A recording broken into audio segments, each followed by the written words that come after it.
The views and opinions expressed in Cold and Missing are exclusively those of the hosts. All parties mentioned are considered innocent until proven guilty in a court of law. Cold and Missing also contains adult themes and languages. Listener discretion is advised. I'm your host, Allie McLaughlin-Solkowski. And I'm your co-host, Eli Solkowski. And this is Cold and Missing, where we cover cold cases and missing person cases. Hello, everyone, and welcome back to Cold and Missing. I'm your host, Allie. And I am your co-host, Eli. Do you just want to go ahead and get into this week's case? Yeah, I'd love to. I was out last week, so I'm very happy to be back and to jump back into what we do here. Let's get into it. So today I have a cold case. We are going to be going over the cold case of D'Lisa Kelley. And this takes place in March of 2014 in Dallas, Texas. But first, a little bit about D'Lisa. D'Lisa is 24 years old in 2014. She was a devoted mother to a young son and was also 2 months pregnant at this time. When D'Lisa's family thinks of her, they think of her laugh. Her mother, D'Lisa Kelley, says, quote, "That laugh, she had a laugh that would grab you from across the street," end quote. And now a timeline of events. On Friday, March 7th, 2014, D'Lisa is last seen at her grandmother's house. She was getting ready to go to her best friend's wake. Her best friend had recently passed away from a car accident. D'Lisa planned on taking the bus there. She was wearing a black long-sleeve dress, leopard tights or leggings, and a denim vest. She had her long black hair pulled into a bun. She leaves her grandmother's house between 4:30 and 5:30. Both times have been reported. At around 6:13 p.m., D'Lisa will be caught on surveillance footage at a convenience store. She'll be seen exiting the store and getting into a 1986 Mercury Grand Marquis. At 6:45, just around a half hour after she was last seen on that surveillance footage, D'Lisa's sister, Jasmine, gets a phone call from D'Lisa's phone. Jasmine described it like a pocket dial. And Jasmine hears a fight in the background. Jasmine heard D'Lisa screaming, "Stop, stop, get off of me." Jasmine also heard a man say, "Shut up, stop screaming, you want to be hard-headed?" The call lasts for 1 minute and 11 seconds. Jasmine is horrified by what she's hearing. When the phone call disconnects, Jasmine tries to call her sister back, but she can't get through. At 7 p.m., 15 minutes after that phone call, Jasmine gets a text from D'Lisa's phone that says, quote, "Call you in a minute," end quote. But D'Lisa never calls.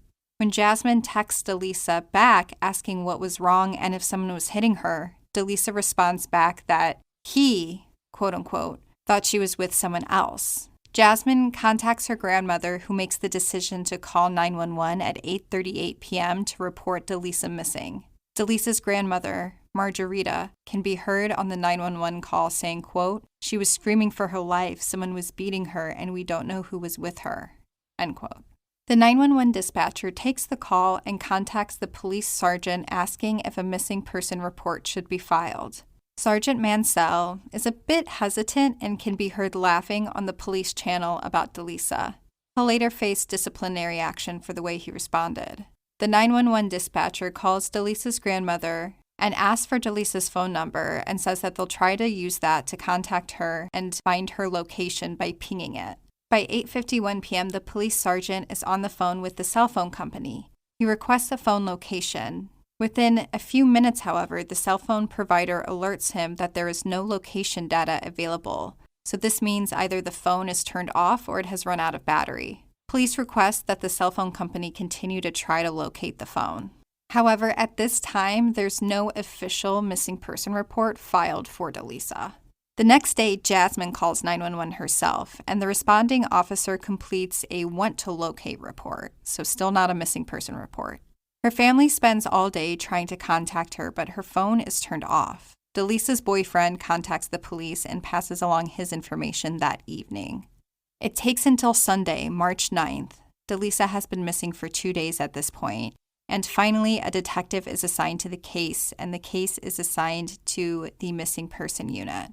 D'Lisa's family come down to the police station to answer questions and express concern that they haven't been able to reach her and that her phone is turned off. They tell police that D'Lisa has a 2-year-old child, and it is very uncharacteristic of her to leave him for an extended period of time, especially without telling the family where she's going. Police create a bulletin to send out to other patrol officers to be on the lookout. Police get the phone log from D'Lisa's phone from the day that she went missing, but they're still unable to determine her location. Police also connect with D'Lisa's boyfriend that day, but police say that no new information was generated from that conversation. Police call hospitals and morgues to see if there is anyone matching her description, but nobody had a match. On Monday, March 10th, with no new leads, a detective visits D'Lisa's grandmother and patrol officers canvass the area looking for any possible leads, but police don't find anything related to D'Lisa. Investigators have no leads in this case. Police reach out to transit police to see if D'Lisa could have boarded a bus, but there's no records of her getting on a bus. Police ask for the public's help in searching for D'Lisa and if anyone has any information to come forward. Detectives also request a copy of her best friend's sign-in book from the wake to see if D'Lisa ever made it to the funeral home, but according to witnesses at the wake, she never made it there. The next day, Tuesday, March 11th, D'Lisa's been missing for 4 days. Police hold another press conference asking for the public's help for any information about D'Lisa. Police interview D'Lisa's family again, but this doesn't generate any new leads in the case. Police talk to friends of D'Lisa's, but they also have no idea where D'Lisa could be. Police also reach out to local fire departments to see if any of them had had a run-in with D'Lisa in the past few days, but nobody has had any encounters like that. After the press conference, the next day, Wednesday, March 12th, there's a windfall of tips from the community. Several people call in saying that they saw D'Lisa in the Market Center Drive and Oak Lawn Avenue area in Dallas. Investigators swarmed the area to canvass businesses, restaurants, hotels, and a nearby Greyhound terminal to see if they can find D'Lisa. One business owner says that she saw D'Lisa in her store yesterday morning. That evening, an anonymous call comes into the tip line saying that D'Lisa was at the Stop and Save store on the corner of Sunnyvale and Overton Road between 5:30 and 6 p.m. the day that she disappeared. The next day, D'Lisa has been missing for 6 days now. On Thursday, March 13th, another anonymous call comes into the police tip line. Again, the caller says that D'Lisa was at the Stop and Save the day she disappeared. This time, the caller says it was around 6:30. Police try to get security footage from the store, but they say they're unable to retrieve it. However, local media outlets do confirm that there is surveillance footage of her at the Stop and Save, which I mentioned earlier. So there is footage of her at the Stop and Save entering the store and then exiting the store on the day that she disappears. On Friday, March 14th, 2014, D'Lisa has been missing for 1 week. At around 10:30 a.m., a South Central Patrol officer notified the missing person unit that a body had been located on Presidio Avenue. When detectives arrive to the scene, they find an abandoned house, and on the front porch is the body of D'Lisa Kelley. She is located only 6 minutes away from where she was last seen on surveillance footage. Police are able to positively ID her, and homicide detectives take the case over. D'Lisa had been severely beaten, strangled. Her jaw was crushed, and she had wounds all over her face and head.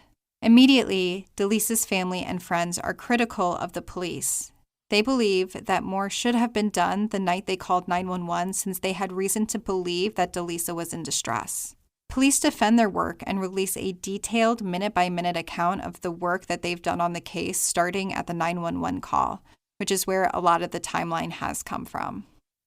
The family will stay in the news as they continue to criticize the police, and they do bring a lawsuit against the police as well for the way that they responded.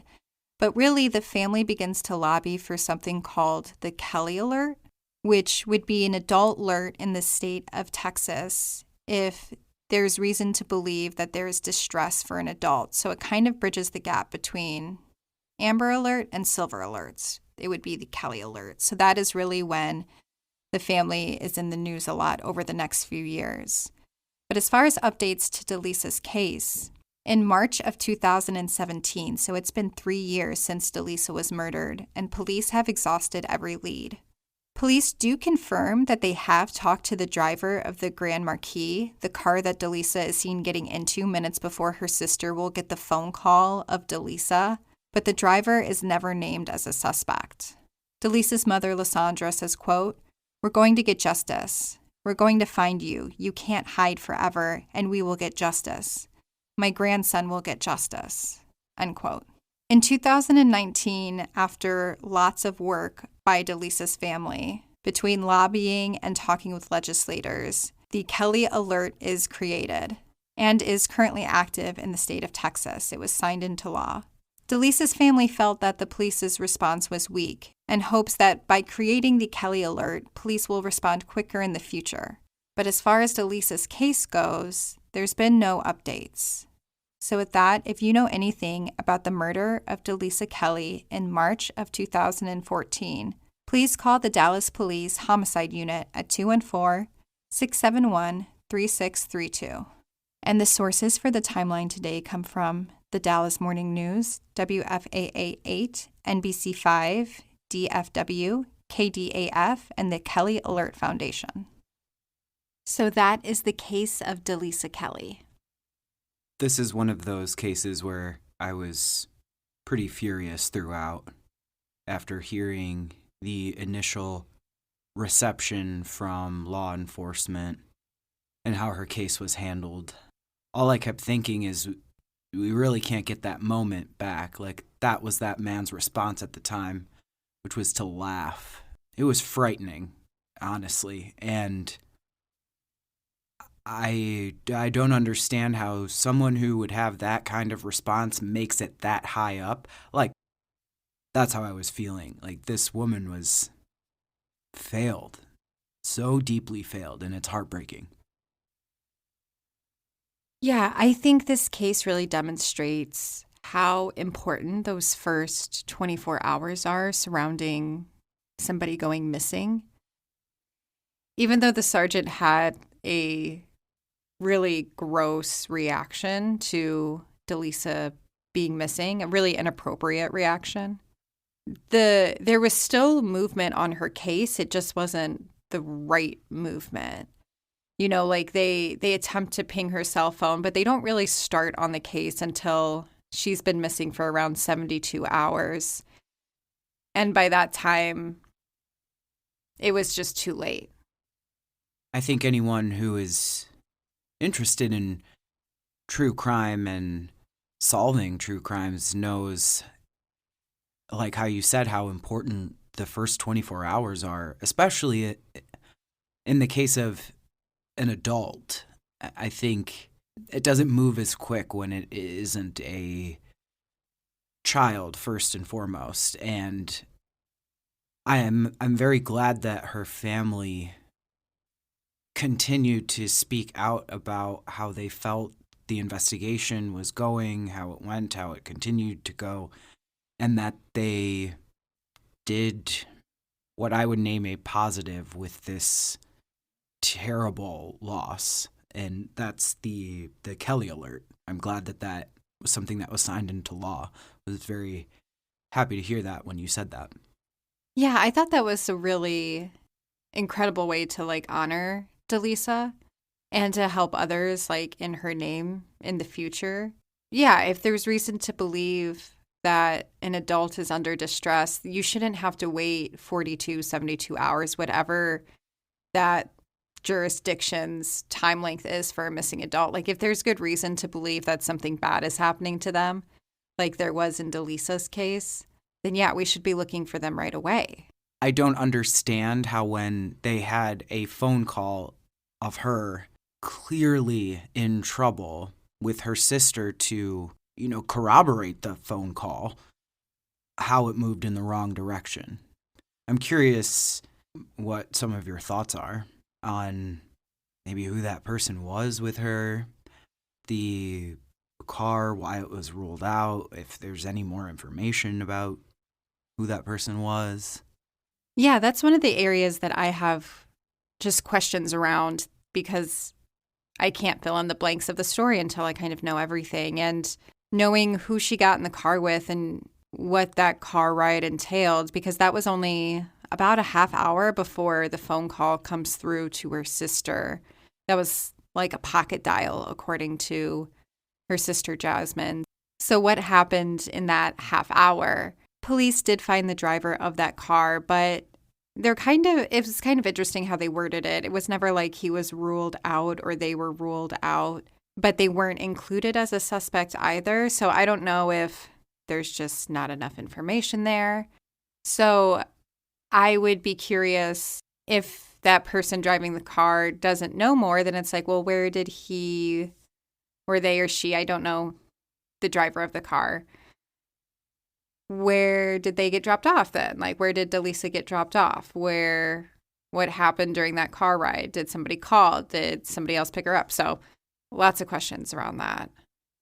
I'm not sure if you would have the answer to this, but do you know if just, say, for example, if we filed a FOIA request for this case, would we be able to have access to a bit more information? Or if it's a cold case, that means it's open or active. Do you not get access to that?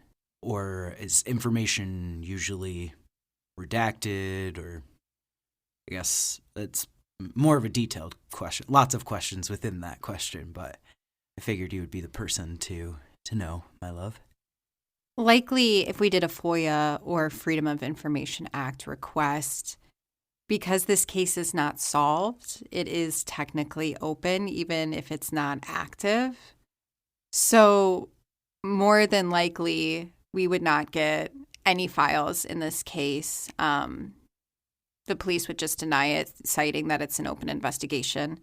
And if we were to get anything, it would be heavily redacted to the point where names would have been removed, details, like it would just be like a lot of Sharpie on a piece of paper, essentially. So there have been instances of people getting access to case files, like Michelle McNamara in I'll Be Gone in the Dark, when she was writing and researching that book and that case, she got access to case files. But it's pretty rare and few and far between when that happens.